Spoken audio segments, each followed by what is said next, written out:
नमस्कार विद्यार्थी मित्रमैत्रिणींनो आणि गुरुजन वर्ग. मी मधुकर वारभुवन, सहाय्यक माध्यमिक शिक्षक, नवी मुंबई महानगरपालिका, शाळा क्रमांक 111. मित्रहो, मागील 2 व्हिडिओमध्ये आपण नाऊन आणि प्रोनाऊन या शब्दांच्या जातीच्या आता पार्ट्स ऑफ स्पीचचे 2 भाग पाहिले. आज आपण तिसऱ्या भागाचा विचार करत आहोत. वर्ब म्हणजेच मराठीत क्रियापद. याला पण आणखी असंही म्हणतो ॲक्शन वर्ड. कशाला म्हटलं जातं ॲक्शन वर्ड? की जो शब्द काय करतो आहे, ॲक्शन स्टेट सांगतो आहे किंवा स्टेट वर्ड्स करतो आहे तो. आता त्याला आणखी काय म्हणता येईल बरं? मराठीमध्ये आपण काय म्हणतो की कृती दर्शविणारा शब्द म्हणजे क्रियापद होय. मग आपण इंग्रजीमध्ये काय म्हणू शकतो? अ वर्ड विच ज्याला एक्सप्रेस द ॲक्शन, जो ॲक्शन एक्सप्रेस करतो.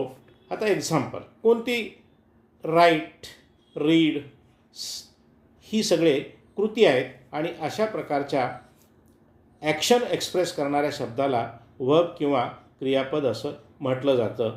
त्याला दुसऱ्या भाषेमध्ये अगदी मगाशी म्हटल्याप्रमाणे ॲक्शन वर्ड, कृती दर्शवणारा शब्द असंही म्हटलं जात असतं. याच वेळेला आपण दुसरा एक आणखी महत्त्वाचा भाग पाहणार आहोत आणि तो म्हणजे शब्दांच्या जातीचा पुढचा प्रकार. तो आहे ॲडजेक्टिव्ह किंवा ॲडजेक्टिव्ह, विशेषणे किंवा विशेषण. आता याला सुद्धा दुसरं एक नाव आहे आपल्या इंग्रजीमध्ये. आपण त्याला म्हणतो डिस्क्रायबिंग वर्ड. हा डिस्क्राईब करतो. कुणाला करतो? नाऊन किंवा प्रोनाऊनला करतो. म्हणजे आपण मराठीमध्ये काय म्हणत असतो?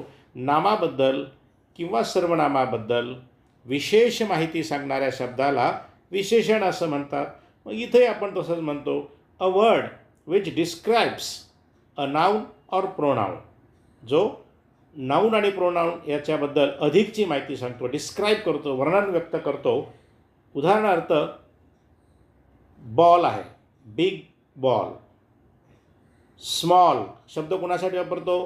कुठलीही गोष्ट, एखादी स्मॉल थिंग एखादी गोष्ट आहे किंवा एखादा कलर आहे, ब्ल्यू आहे, तर बिग, स्मॉल, ब्ल्यू हे काय करतात? हे शब्द नामाला वर्णन करतात, त्याचं नाऊनचं किंवा प्रोनाऊनचं, आणि म्हणून त्यांना ॲडजेक्टिव्स असं म्हटलं जातं किंवा विशेषणे असं म्हटलं जातं. तर आज आपण इथेच थांबूया. पुढच्या भागात आपण ॲडव्हर्बचा विचार करणार आहोत.